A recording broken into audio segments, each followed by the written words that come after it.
I am the father of a 7-year-old that is nonverbal and living with autism here in Osceola County.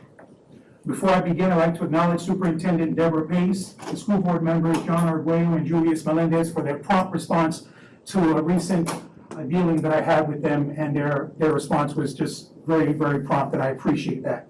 However, the situation at hand has not been resolved. It's only begun. We're a week away from having our kids return back to school, and children like mine that are disabled, that have severe cognitive disabilities, that are unable to mask up for themselves, and are unable to social distance, returning back to schools that are 100% unvaccinated, a student population that is 100% unvaccinated. Now, this applies to the schools that are in the school board, that are, as part of the school board, the school district, as well as many charter schools and religious institutions that rely on the superb funding of the school board to make those decisions for them to place in policy. Now, I'm here as a father with I've reached the peak. Members of the board, my name is Kevin Parker. I'm a candidate for U.S. Congress in Osceola County, but first, I'm a concerned citizen and a godfather of a child in the public school system. We are here today because you're not doing what you've been sworn in to do. Your most important role is to ensure the safety and well-being of our students, teachers, and staff. As of August 2nd, 2021, as cited by the New York Times, Florida added 15,000 cases. Osceola County is reporting 309 cases of COVID over a 14-day average. It's about 82.1 cases for every 100,000 people.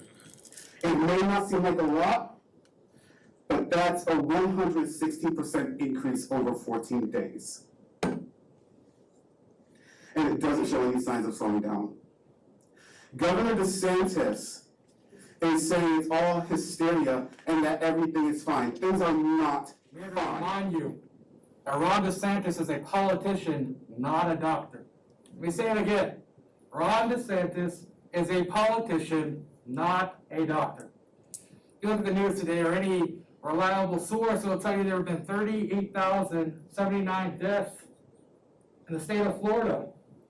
Hospitalization rates are skyrocketing, not just among adults, but among children now. The percent of positivity rate is skyrocketing. It was at 22% the last time I checked this morning. Now, two things. I'm not going to beat you all over the head like I had planned to in regards to the mask mandate tonight.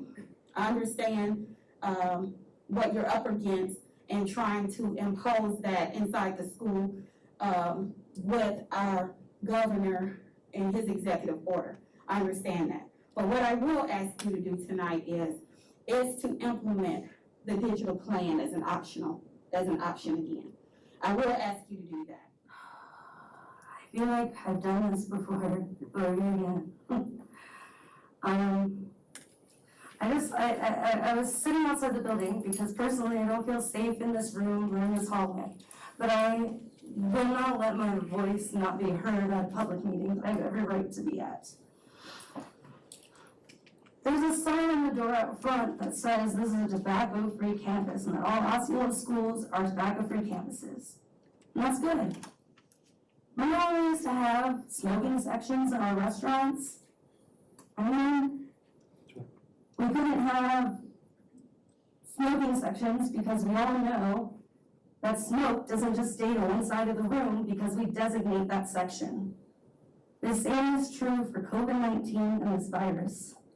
Okay, COVID-19 is not going to avoid the masked section. My 7-year-old son, well, I was hoping to start second grade this year in person.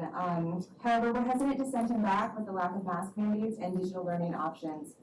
My husband is a mathematics professor at Valencia. He's also a PhD student at UCF. I work for an arts organization in Central Florida, and believe me, I know how difficult it is to wear a mask because I sing in one every week. Both of our employers have taken a really slow approach to reopening.